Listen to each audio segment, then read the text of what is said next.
The Sunday Baroque podcast is made possible by WSHU and the Friends of Sunday Baroque. You can find out more about the Friends of Sunday Baroque and find out how to become one yourself by visiting our website, sundaybaroque.org, under the Contact tab.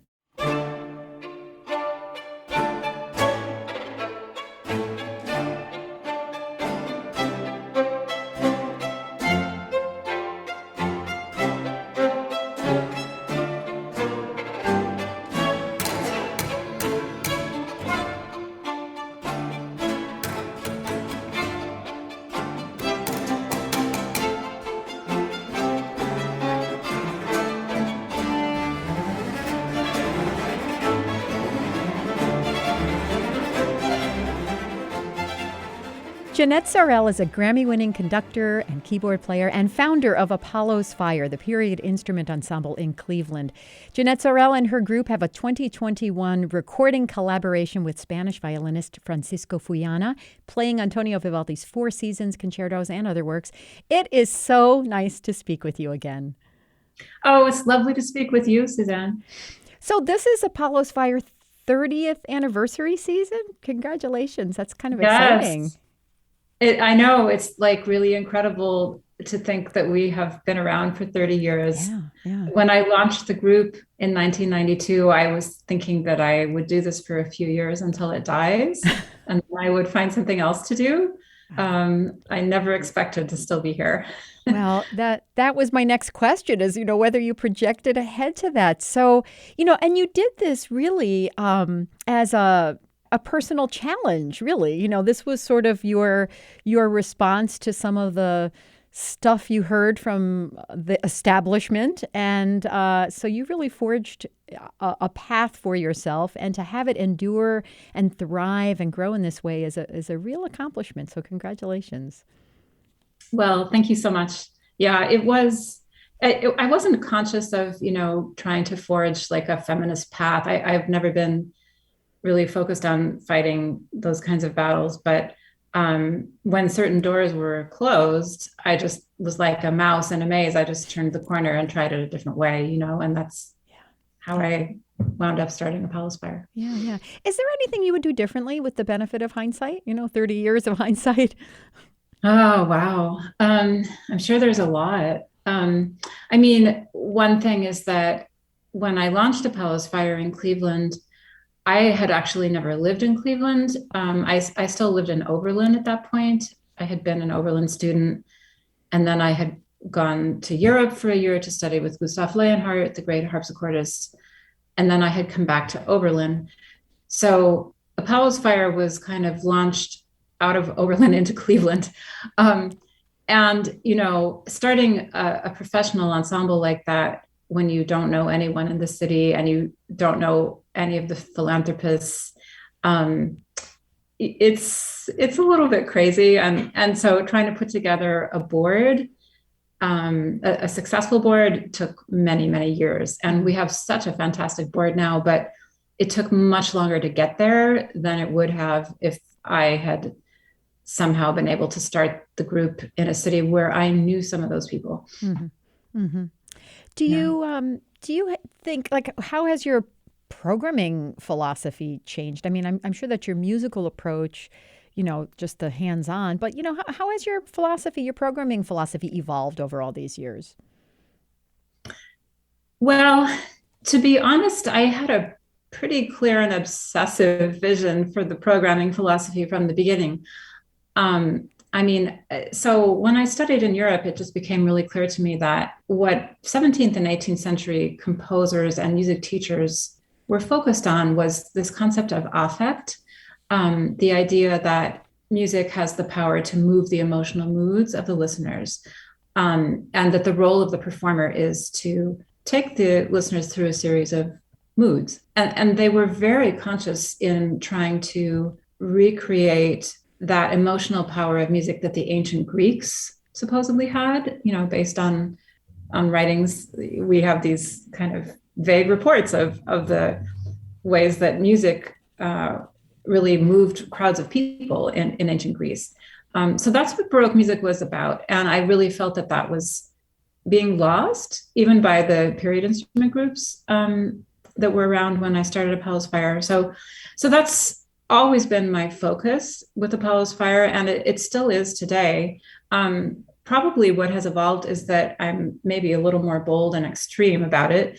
And in fact, this new recording of the Four Seasons is an example of that, because we played the Four Seasons 30 years ago in our first season, but the way we play it now is probably just more boldly sculpted, and the storytelling is, we're not cautious about it at all. Like, we don't care if people think it's wrong. We're just going to do what we believe in, Yeah. Well, that was, of course, my next question was, you're this new recording is being promoted as not your mother's Four Seasons.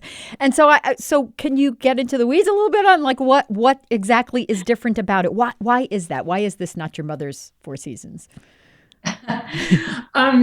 Well, I'm glad to say that some people who have listened to it, who have a lot of experience listening to a lot of recordings, have said that they completely agree, and that they've heard dozens of Four Seasons recordings, and they really did feel that ours was completely a different experience.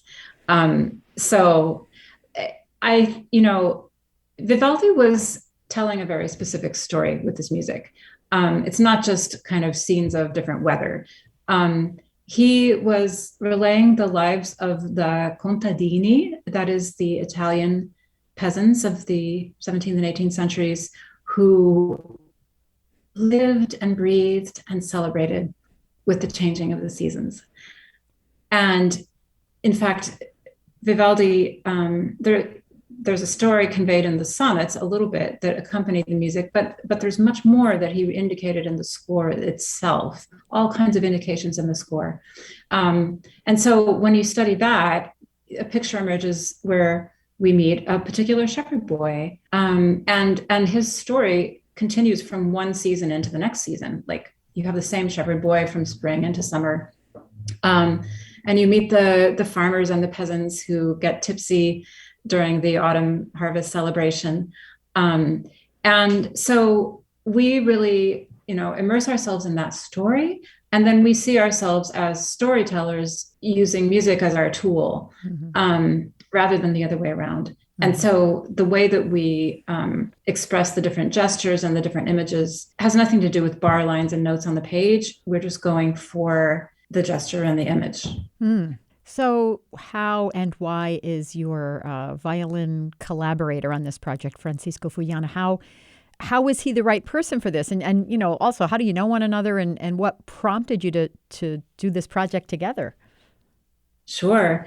Yes. Well, I met Francisco Fullana about 5 years ago when I was guest conducting the St. Paul Chamber Orchestra. Okay. And at that time, he was the very young concertmaster that week.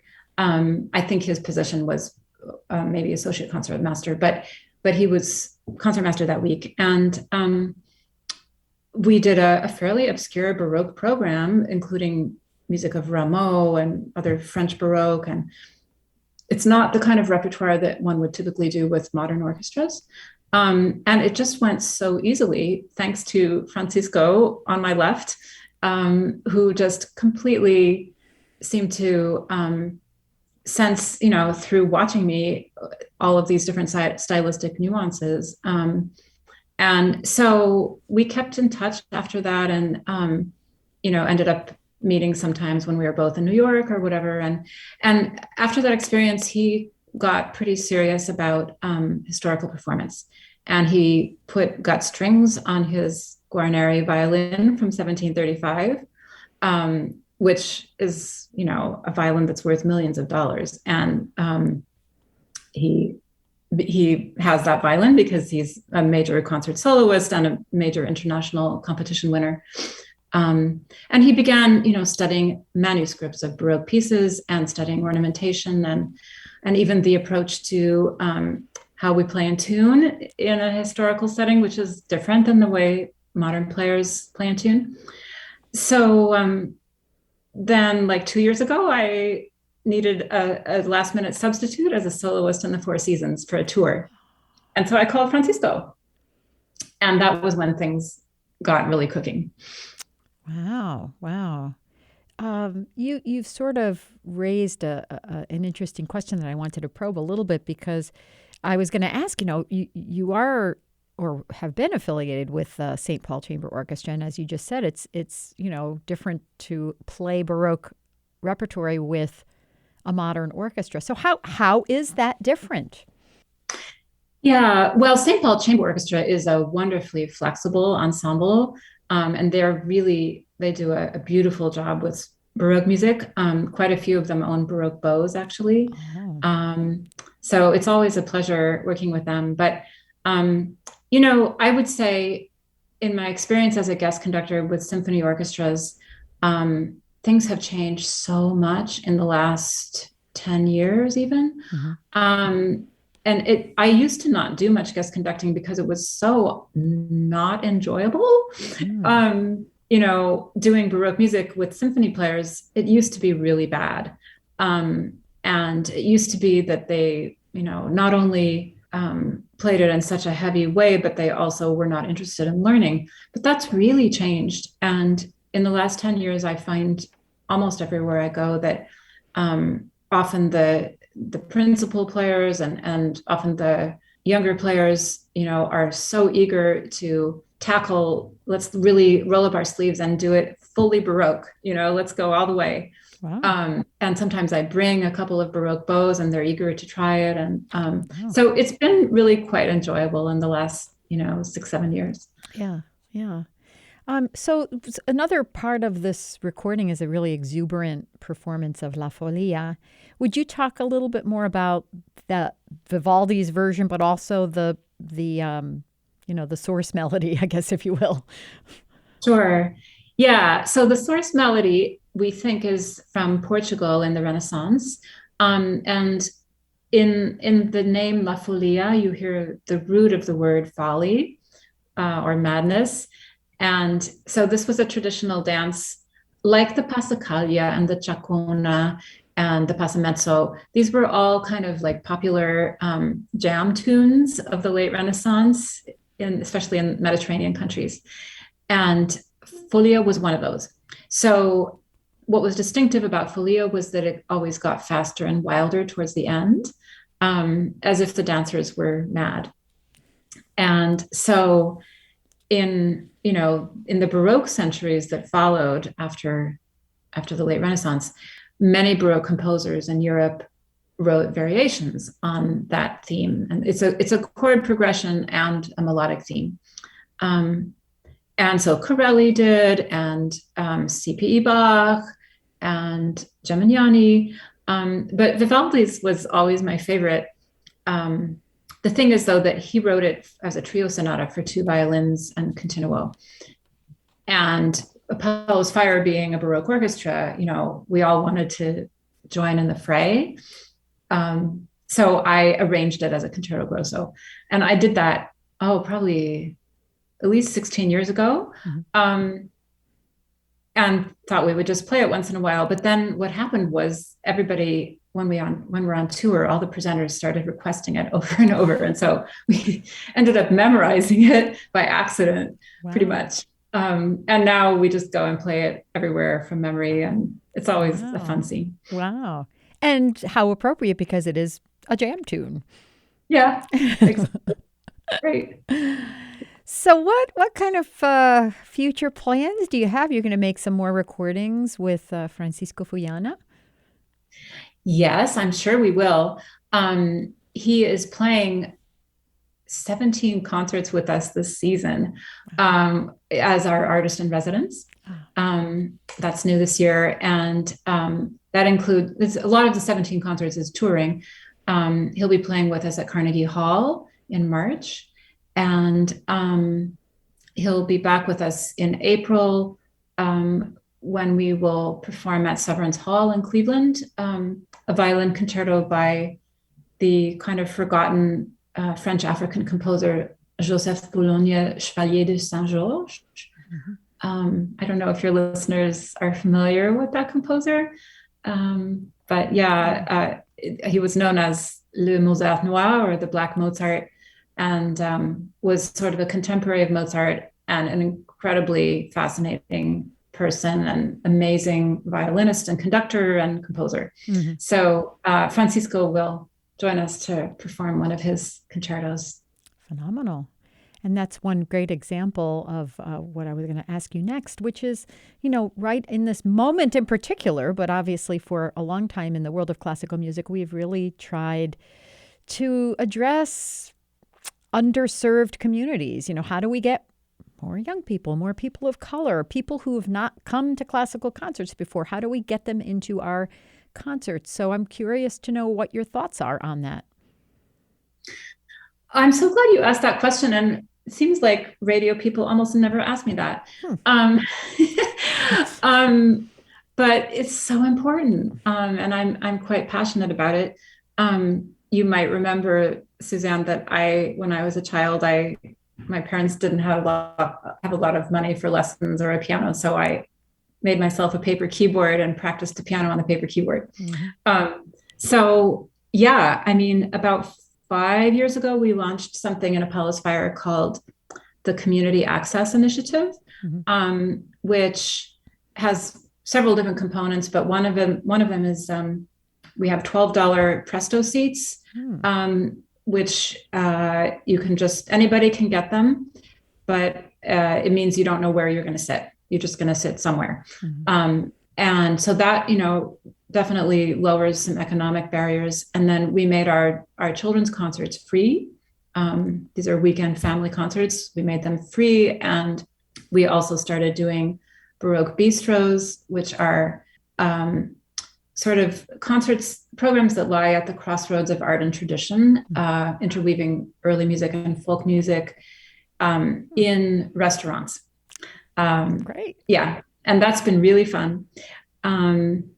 And then end of 2019, we launched phase 2 of this program, which we call the Mosaic Project.